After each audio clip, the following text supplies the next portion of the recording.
बिस्मिल्लाहिर्रहमानिर्रहीम। सब तारीफ़ां रब करीम वास्ते। प्रोफैसर मज़हरुल्लाह कुरैशी होरां दी पंजाबी मिनी कहानियां दा परागा ज़हर ज़मीन। कहानी नंबर 14 ते कहानी दा नां दुआ ते दवा। ते आओ हुण असी एक कहानी सुनिए। आप देख रहे हैं PFG न्यूज़। बाबा जी दुआ करो मेरा गुआचा पुत्र लभ जावे। एक बीबी ने चाचे हनीफ नूं बस तो उतरदे ही अगे वध के आख्या ते उन्हां भी उस दी आस न तोड़ी। उत्थे ही अल्लाह दे दरबार हथ चुक लिते ते उस अनजान धी दे सिर ते प्यार दे के आख्या, धीए इंशाअल्लाह तेरा पुत्र लभ जावेगा। चाचा हनीफ अपने पुत्र नूं मिलन अज शहर अपड़िया सी। बस तो उतरदियां ही उसकी तबीयत ढिली मट्ठी सी। हुण ते बहुती विगड़ती जा रही सी। वो लारी अड्डे दी एक दुकान दे थड़े ते ही बह गया ते पुत्र अब्दुलरहमान दा इंतज़ार करन लग पिया। थोड़ी चेर बाद अब्दुलरहमान भी अपड़ गया। आंदे ही उसने पुछया, अब्बा जी राह विच कोई तकलीफ तो नहीं होई? नहीं पुत्र, राह विच मैनू कुछ नहीं होया, बस हुण उतरदियां ही दिल घबरा रहा है। दवाई भी मैं पिंड ही भुल आया वां। कोई गल नहीं, आपां इत्थों लै लवांगे। घर अपड़ के नूह ने फिक्की चाह बना के अब्बे होरां अगे रखदे होए आख्या, अब्बा जी तुसीं इत्थे आ गए हो, चंगा कीता जे। मैनू तुहाडी खिदमत करन दा मौका भी तो मिल जाएगा ना। जिउंदी रहती है, रब तैनू भाग लावे। फिर चाचा हनीफ मूँह तो चाह दा कोप हटा के पुत्र वल वेंदे होए आखदा है, बस यार अब्दुलरहमान तू मेरा हस्पतालों टेस्ट करवा दे।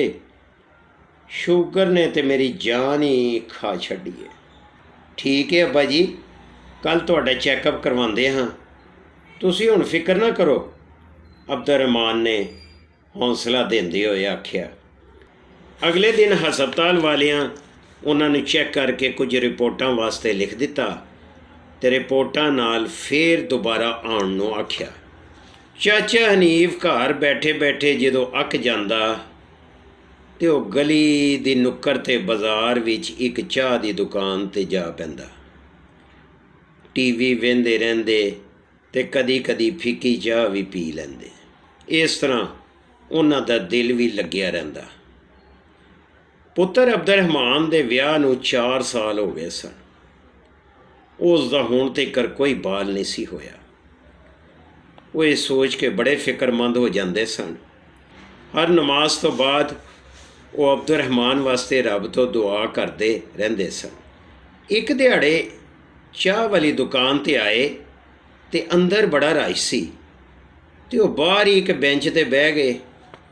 एक बीबी कोलों लंघदी होई रुक गई ते आखण लगी, सलाम मियाँ जी, तुसी ओहो जे ना जिन्ना लारी अड्डे ते मेरे सजाद लई दुआ कीती सी? चाचे होरां उस नूं तक्के बगैर आख्या, पता नहीं धीए। उस फिर आख्या, मियाँ जी तुहाडी दुआ दी बरकत नाल उसे ही दिन मेरा सजाद मैनू लभ गया सी। तुसी ये भी आख्या सी धीए, जे तेरा पुत्र लभ जावे तो किसी शूगर के मरीज़ का मुफ्त इलाज जरूर करवा देवीं। मैं सरकारी हस्पताल विच नर्स हाँ तो हुण मैं अपने अफसरां नूं आख के अपना तबादला भी शूगर वाली वार्ड विच करवा लिता है। चाचे हनीफ ने उस वल पहली वारी तक्या ते आख्या, शाबाश धीए, बहुत चंगा कीता ही। ते उठ के घर वल टुर पे। शूगर दीयां रिपोर्टां आईयां ते डॉक्टर कुछ दिनों वास्ते चाचे होरां नूं हस्पताल एडमिट कर लिया। बैड की कमी होण पारों एक बैड ते 2-2 मरीज़ लम्मे पे सन।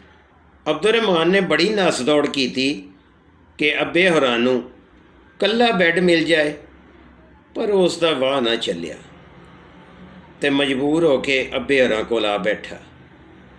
चाचे होरां अब्दुलरहमान दा मूँह तक के आख्या, कोई ना पुत्त, मैं इत्थे ठीक हाँ, ਤੂੰ ਹੁਣ ਬੇਫਿਕਰ ਹੋ ਕੇ ਆਪਣੇ ਕੰਮ 'ਤੇ ਜਾ। ਇਹ ਗੱਲ ਸੁਣ ਕੇ ਅਬਦੁਰਰਹਿਮਾਨ ਉੱਠ ਖਲੋਤਾ ਅਤੇ ਆਖਣ ਲੱਗਾ, ਮੈਂ ਸ਼ਾਮ ਨੂੰ ਤੁਹਾਡੀ ਨੂੰਹ ਨਾਲ ਤੁਹਾਡੇ ਲਈ ਰੋਟੀ ਅਤੇ ਫਲ ਲੈ ਕੇ ਆਵਾਂਗਾ। ਉਹ ਇਹ ਕਹਿ ਕੇ ਚਲਾ ਗਿਆ।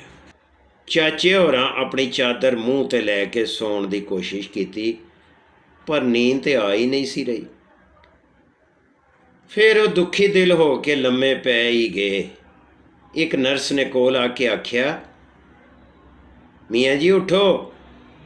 ਉਹਨਾਂ ਅੱਖ ਖੋਲ੍ਹ ਕੇ ਜਦੋਂ ਤੱਕਿਆ ਤੇ ਇਹ ਉਹੋ ਹੀ ਕੁੜੀ ਸੀ ਜਿਸ ਨਾਲ 2 ਵਾਰੀ ਮੁਲਾਕਾਤ ਵੀ ਹੋਈ ਸੀ। ਉਹ ਚਾਚੇ ਹਨੀਫ ਨੂੰ ਲੈ ਕੇ ਇੱਕ VIP ਕਮਰੇ ਵਿੱਚ ਲੈ ਆਈ। ਬੈੱਡ 'ਤੇ ਬਿਠਾ ਕੇ ਆਖਦੀ ਏ, ਹੁਣ ਤੁਹਾਡਾ ਸ਼ੂਗਰ ਦਾ ਮੁਕੰਮਲ ਇਲਾਜ ਇੱਥੇ ਇਸੇ ਕਮਰੇ ਵਿੱਚ ਹੋਵੇਗਾ ਅਤੇ ਉਹ ਵੀ ਮੁਫਤ। ਅਤੇ ਚਾਚੇ ਹਰੀ ਉਸ ਧੀ ਦਾ ਮੂੰਹ ਵੇਖਦੇ ਰਹਿ ਗਏ। ਸ਼ਾਮ ਨੂੰ ਅਬਦੁਰਰਹਿਮਾਨ ਅਤੇ ਰੁਖਸਾਨਾ ਨੇ ਸਾਰੀ ਵਾਰਡ ਛਾਨ ਮਾਰੀ, ਪਰ ਉਹਨਾਂ ਨੂੰ ਅੱਬੇ ਹੋਰੀ ਨਾ ਲੱਭੇ। ਅਬਦੁਰਰਹਿਮਾਨ ਬੀਵੀ ਕੋਲ ਕੰਧ ਨਾਲ ਟੇਕ ਲਾ ਕੇ ਬੜਾ ਹੀ ਫਿਕਰਮੰਦ ਖਲੋਤਾ ਸੀ। ਸੋਚ ਰਿਹਾ ਸੀ ਕਿ ਅੱਬੇ ਹਰੀ ਕਿੱਥੇ ਚਲੇ ਗਏ। ਫਿਰ ਉਹ ਨੱਸ ਕੇ ਦੁਬਾਰਾ ਵਾਰਡ ਵਿੱਚ ਆ ਗਿਆ ਅਤੇ ਪੁੱਛਣ ਲੱਗਾ, ਉਸ ਬੈੱਡ ਦਾ ਮਰੀਜ਼ ਕਿੱਥੇ ਵੇ ਸਿਸਟਰ? ਉਹ ਮੀਆਂ ਜੀ, ਹਾਂ ਹਾਂ ਮੇਰੇ ਅੱਬਾ ਜੀ, ਉਹ VIP ਕਮਰੇ ਨੰਬਰ 2 ਵਿੱਚ ਨੇ। ਅਬਦੁਰਰਹਿਮਾਨ ਅਤੇ ਰੁਖਸਾਨਾ ਨੇ ਉਸ ਪਾਸੇ ਦੌੜ ਲਾ ਦਿੱਤੀ। ਉਹ ਵੇਖਦੇ ਨੇ ਕਿ ਇੱਕ ਡਾਕਟਰ ਉਹਨਾਂ ਕੋਲ ਖਲੋਤਾ ਉਹਨਾਂ ਦੀਆਂ ਰਿਪੋਰਟਾਂ ਚੈੱਕ ਕਰਕੇ ਦਵਾਈ ਤਜਵੀਜ਼ ਕਰ ਰਿਹਾ ਹੈ ਅਤੇ ਕੋਲ ਖਲੋਤੀ ਨਰਸ ਸਾਰੀਆਂ ਹਦਾਇਤਾਂ ਬੜੇ ਗੌਰ ਨਾਲ ਸੁਣ ਰਹੀ ਹੈ। ਡਾਕਟਰ ਦੇ ਜਾਣ ਤੋਂ ਬਾਅਦ ਉਸ ਨਰਸ ਨੇ ਜਦੋਂ ਉਹਨਾਂ ਨੂੰ ਵੇਖਿਆ ਤੇ ਬੋਲੀ, ਤੁਸੀਂ ਫਿਕਰ ਨਾ ਕਰੋ, ਅਸੀਂ ਮੀਆਂ ਜੀ ਨੂੰ ਚੰਗੇ ਭਲੇ ਕਰਕੇ ਹੀ ਇੱਥੋਂ ਟੋਰਾਂਗੇ। ਆਓ ਉਹਨਾਂ ਕੋਲ ਬਹਿ ਜਾਓ, ਮੈਂ ਹੁਣ ਵਾਰਡ ਦੀ ਡਿਊਟੀ 'ਤੇ ਚੱਲੀ ਹਾਂ। ਅੱਬੇ ਹੋਰਾਂ ਸਾਨੂੰ ਜਦੋਂ ਸਾਰੀ ਕਹਾਣੀ ਸੁਣਾਈ ਤੇ ਅਸੀਂ ਖੁਸ਼ੀ ਨਾਲ ਹੈਰਾਨ ਨਹੀਂ ਰਹਿ ਗਏ। ਪੂਰਾ 1 ਮਹੀਨਾ ਚਾਚਾ ਹਨੀਫ ਹਸਪਤਾਲ ਵਿੱਚ ਰਿਹਾ ਅਤੇ ਸ਼ੂਗਰ ਦਾ ਬੜਾ ਵਧੀਆ ਇਲਾਜ ਕਰਕੇ ਘਰ ਆ ਗਿਆ। ਉਹਨਾਂ ਇੱਕ ਦਿਨ ਪਿੰਡ ਜਾਣ ਦਾ ਪ੍ਰੋਗਰਾਮ ਬਣਾ ਲਿਆ ਅਤੇ ਉਹ ਫਿਰ ਪਿੰਡ ਚਲੇ ਗਏ। ਅਬਦੁਰਰਹਿਮਾਨ ਉਹਨਾਂ ਦੀ ਸ਼ੂਗਰ ਦੀ ਦਵਾਈ ਬਾਜੀ ਨਰਸ ਸਾਬਰਾਂ ਤੋਂ ਲੈ ਕੇ ਪਿੰਡ ਭਜਵਾ ਦਿੰਦਾ ਸੀ। ਇਸ ਤਰ੍ਹਾਂ ਇਹ ਸਿਲਸਿਲਾ ਪੂਰਾ ਸਾਲ ਚੱਲਦਾ ਰਿਹਾ। ਅੱਜ ਫਿਰ ਚਾਚਾ ਹਨੀਫ ਪੁੱਤ ਅਬਦੁਰਰਹਿਮਾਨ ਨੂੰ ਦੱਸੇ ਬਗੈਰ ਲਾਹੌਰ ਆ ਗਿਆ। ਉਹ ਉਸੇ ਤਰ੍ਹਾਂ ਬੱਸ ਤੋਂ ਉਤਰਿਆ, ਕਿਸੇ ਥੜੇ 'ਤੇ ਵੀ ਥੱਕ ਕੇ ਨਾ ਬੈਠਾ ਅਤੇ ਸਿੱਧਾ ਰਕਸ਼ਾ ਫੜ ਕੇ ਅਬਦੁਰਰਹਿਮਾਨ ਦੇ ਘਰ ਆ ਗਿਆ। ਵਿਹੜੇ ਵਿੱਚ ਬੈਠੇ ਅਬਦੁਰਰਹਿਮਾਨ ਅਚਾਨਕ ਅੱਬੇ ਹੋਰਾਂ ਨੂੰ ਵੇਖ ਕੇ ਹੈਰਾਨ ਹੀ ਰਹਿ ਗਿਆ। ਉਸ ਆਖਿਆ, ਅੱਬਾ ਜੀ, ਇਹ ਸਭ ਤੁਹਾਡੀਆਂ ਦੁਆਵਾਂ ਦਾ ਸਦਕਾ ਹੈ। ਕੀ ਗੱਲ ਹੈ ਪੁੱਤ? ਥੋੜ੍ਹੀ ਦੇਰ ਬਾਅਦ ਉਹ ਨਰਸ ਕੁੜੀ ਸਾਬਰਾਂ ਕਮਰੇ ਤੋਂ ਬਾਹਰ ਆ ਕੇ ਆਖਣ ਲੱਗੀ, ਅੱਲਾ ਨੇ ਚੰਨ ਵਰਗਾ ਪੁੱਤਰ ਦਿੱਤਾ ਹੈ। ਅਤੇ ਮੀਆਂ ਜੀ ਨੂੰ ਵੇਖ ਕੇ ਆਖਣ ਲੱਗੀ, ਮੀਆਂ ਜੀ, ਤੁਹਾਨੂੰ ਢੇਰ ਮੁਬਾਰਕਾਂ ਹੋਣ ਪੋਤਰੇ ਦੀਆਂ। ਖੈਰ ਮੁਬਾਰਕ ਧੀਏ। ਅਤੇ ਚਾਚਾ ਹਨੀਫ ਨੇ ਆਪਣੇ ਦੋਵੇਂ ਹੱਥ ਰੱਬ ਸੱਚੇ ਦੇ ਦਰਬਾਰ ਵਿੱਚ ਚੁੱਕ ਲਏ।